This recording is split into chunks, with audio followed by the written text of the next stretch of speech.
Tutorial mata kuliah, Arbitrase Mediasi dan Negosiasi. Topik ke-7 dari 30 topik. Etika, masalah etik dalam negosiasi, dan kecurangan pada negosiasi. Disediakan di Global Tutorial. Pengertian etika. Etika pada dasarnya adalah standar sosial mengenai apa yang benar dan apa yang salah dalam situasi tertentu, atau proses untuk menentukan standar tersebut. Di sini etika berbeda dengan moral, yang merupakan keyakinan setiap individu atau seseorang mengenai apa yang baik dan buruk. Banyak yang mencoba untuk menentukan beberapa standar, khususnya yang terkait dengan etika bisnis. Misalnya, terdapat sedikitnya 4 standar untuk menilai strategi dan taktik negosiasi. 1. Memuluskan berdasarkan hasil yang diharapkan, atau apa yang memberi Anda keuntungan terbesar dari investasi. 2. Memutuskan berdasarkan hukum yang berlaku, atau legalitas dari hal itu. 3. Memutuskan berdasarkan pada strategi dan nilai-nilai organisasi. 4. Memutuskan berdasarkan keyakinan pribadi dan kesadaran masing-masing. Setiap pendekatan di atas menunjukkan perbedaan yang fundamental atas alasan-alasan etis. Hal yang pertama dapat disebut end result ethics, etika hasil akhir, yang menekankan bahwa kebenaran dari sebuah tindakan ditentukan oleh pro dan kontra dari konsekuensi tindakan itu. Jika banyak yang kontra, maka tindakan itu tidak etis.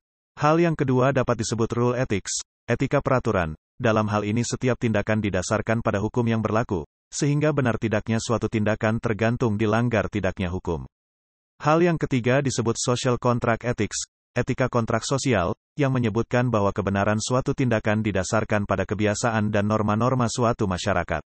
Terakhir, yang keempat, dapat disebut personalistic ethics, etika pribadi, yaitu kebenaran atas suatu tindakan didasarkan pada standar moral dan kesadaran seseorang.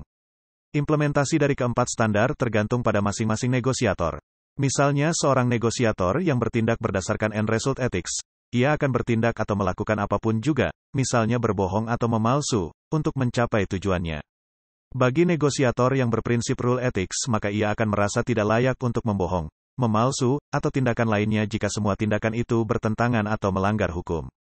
Untuk negosiator yang berpegang pada social contract ethics, ia akan menggunakan teknik, taktik, atau strategi bernegosiasi berdasarkan aturan tingkah laku yang dianggap layak oleh masyarakat atau budaya perusahaannya.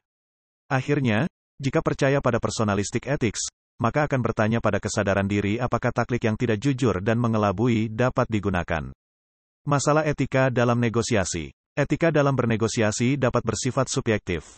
Misalnya pertanyaan, mengapa sebagian negosiator menggunakan strategi atau taktik bernegosiasi yang tidak etis? Atas pertanyaan ini, nampaknya mudah untuk menjawab bahwa negosiator tersebut adalah korup, tidak berprinsip, atau tidak bermoral. Jawaban semacam ini barangkali terlalu menyederhanakan dan dapat berakibat bias. Artinya, jika Anda mencoba menjelaskan mengapa orang lain, negosiator, berbuat tidak etis maka akan menunjuk pada kepribadian orang tersebut yang tidak berprinsip, cuman cari untung, atau mau melakukan apapun untuk mencapai keinginannya.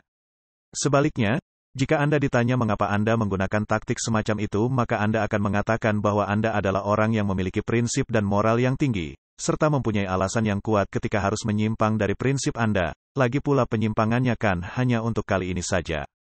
Pada dasarnya alas pilihan penggunaan cara bernegosiasi, hal ini sangat tergantung pada masing-masing orang, negosiator. Artinya keputusan untuk menggunakan salah satu pendekatan sangat dipengaruhi oleh motivasi sebagai negosiator, serta persepsi atas kelayakan cara, strategi atau taktik tersebut. Pendekatan perlu mengevaluasi konsekuensinya berdasarkan 3 standar, yaitu, 1. Apakah taktik yang digunakan berhasil, yaitu memberikan hasil yang dikehendaki?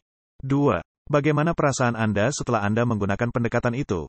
3. Bagaimana Anda dinilai oleh pihak lain atau pengamat yang netral, tidak punya kepentingan apapun? Kesimpulan mengenai negatif atau positif atas hasil tindakan sebagai negosiator tersebut akan mendorong untuk menjelaskan penggunaan taktik tersebut, serta mempengaruhinya dalam penggunaan taktik semacam itu lagi di masa depan. Agar dapat memahami dengan baik persoalan etik dalam negosiasi, hal terpenting dan paling sering ditanyakan adalah apakah negosiator telah menyatakan yang sebenarnya, seberapa jujur, sungguh-sungguh dan terbukanya seorang negosiator.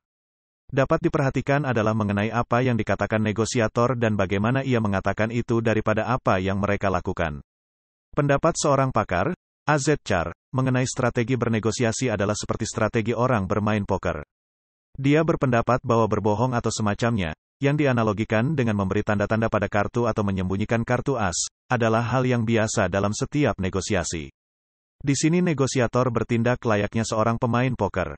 Ia menyembunyikan informasi dan menggertak, seperti meyakinkan lawan bahwa ia memiliki kartu tertentu padahal tidak memiliki.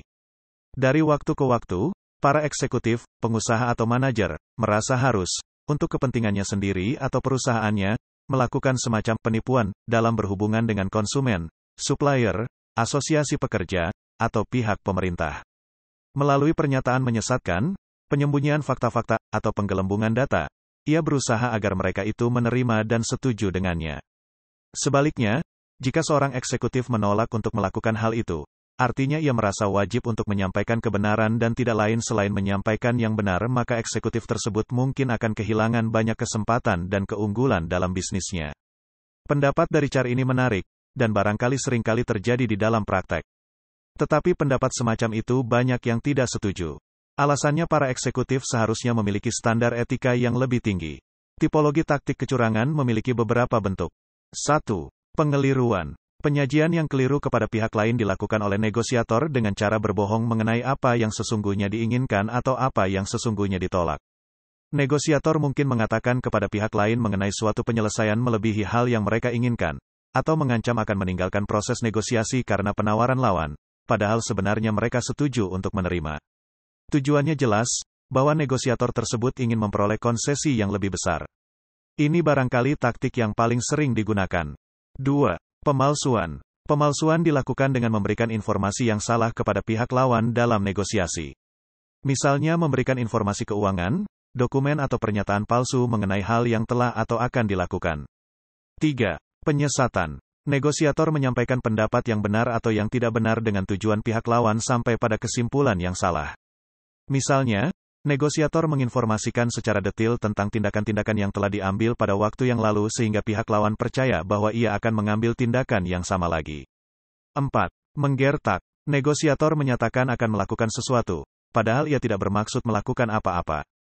Contoh yang paling sering dilakukan dalam hal ini adalah memberi ancaman kosong atau janji-janji. Misalnya, negosiator berjanji akan memberikan sesuatu, hadiah, kepada pihak lawan kemudian, padahal ia sama sekali tidak berniat atau akan melakukannya. Pembenaran atas kecurangan. Kecurangan merupakan cara bernegosiasi yang tidak etis. Namun demikian, dari sudut pandang negosiator, motivasi utama untuk menggunakan taktik curang pada umumnya adalah untuk memperoleh keunggulan sementara. Negosiator mungkin melakukan hal itu setelah mengevaluasinya secara hati-hati berbagai pilihan dan konsekuensinya masing-masing.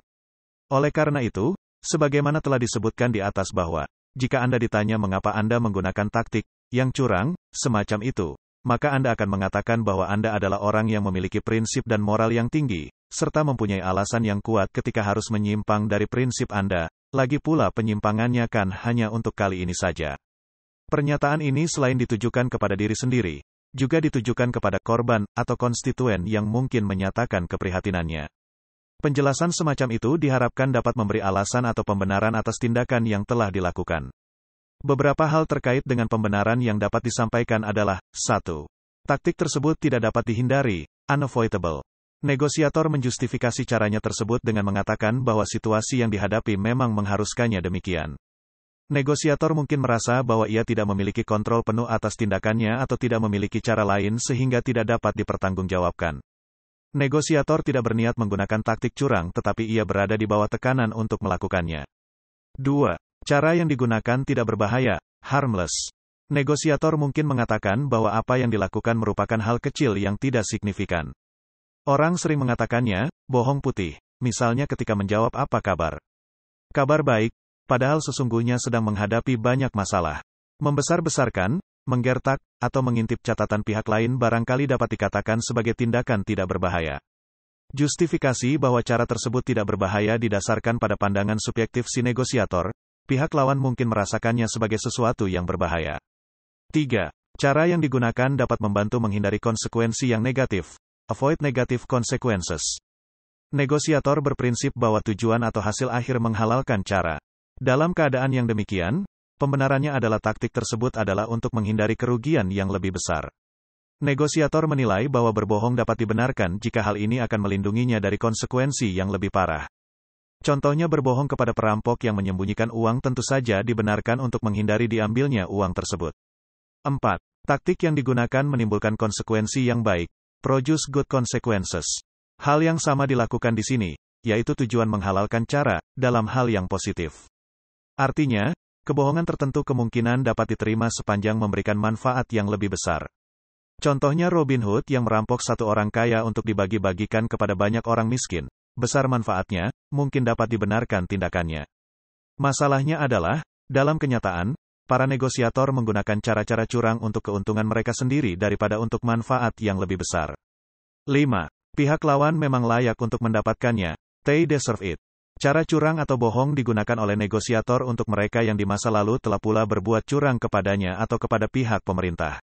Taktik ini perlu dilakukan secara hati-hati karena jika tidak, maka akan dapat merusak sistem. Banyak contoh pelanggaran-pelanggaran yang dinilai layak, misalnya menghindari pajak, ini bukan penggelapan pajak, mengajukan permohonan pilot, penyesatan iklan, dan lain-lain. 6. Pihak lawan juga menggunakan taktik yang sama. Kadang-kadang negosiator melegitimasi penggunaan taktik ini karena mereka mengantisipasi bahwa pihak lain bermaksud menggunakan taktik yang serupa. Negosiator menggunakan cara ini karena ia mengetahui bahwa pihak lawan menggunakan cara yang sama terhadapnya. 7. Taktik semacam ini layak digunakan untuk situasi tersebut. Sebagai alasan atau pembenaran, pendekatan ini digunakan pada situasi yang sifatnya relatif. Dalam banyak situasi di masyarakat, termasuk negosiasi, situasi-situasi tersebut diatur oleh seperangkat peraturan atau ketentuan perilaku yang layak, yang secara umum telah diketahui. Sebagai contoh pendapat Char di atas yang menyatakan bahwa dalam bisnis, tindakan tidak etis adalah bagian dari permainan di dalamnya. Pendapat ini langsung mendapat banyak kritikan mengingat tindakan curang dalam bisnis adalah sama tidak bermoralnya dengan tindakan bidang-bidang lainnya. Dari beberapa pembenaran tersebut di atas tidak ada satupun yang lebih tepat antara satu dengan yang lain. Artinya, masing-masing dapat digunakan sebagai alasan berdasarkan pada situasi tertentu atau beberapa argumentasi pembenaran tersebut dapat digunakan secara bersama-sama sekaligus untuk sebuah situasi. Demikianlah materi topik ke-7 tutorial mata kuliah arbitrase mediasi dan negosiasi. Channel Global Tutorial dipastikan sangat bermanfaat bagi siapa saja yang ingin menambah wawasan, termasuk mahasiswa perguruan tinggi negeri dan swasta manapun di Indonesia. Video tutorial juga dituturkan dan disubtitelkan agar dapat ditonton, dibaca sambil didengarkan. Jangan khawatir jika belum langsung paham. Untuk pemahaman yang lebih baik, putar dan dengarkan video ini berulang-ulang. Subscribe dan like, agar Anda mendapatkan update tutorial lainnya. Bagikan juga link video ini, agar teman lain juga mendapatkan manfaat channel ini.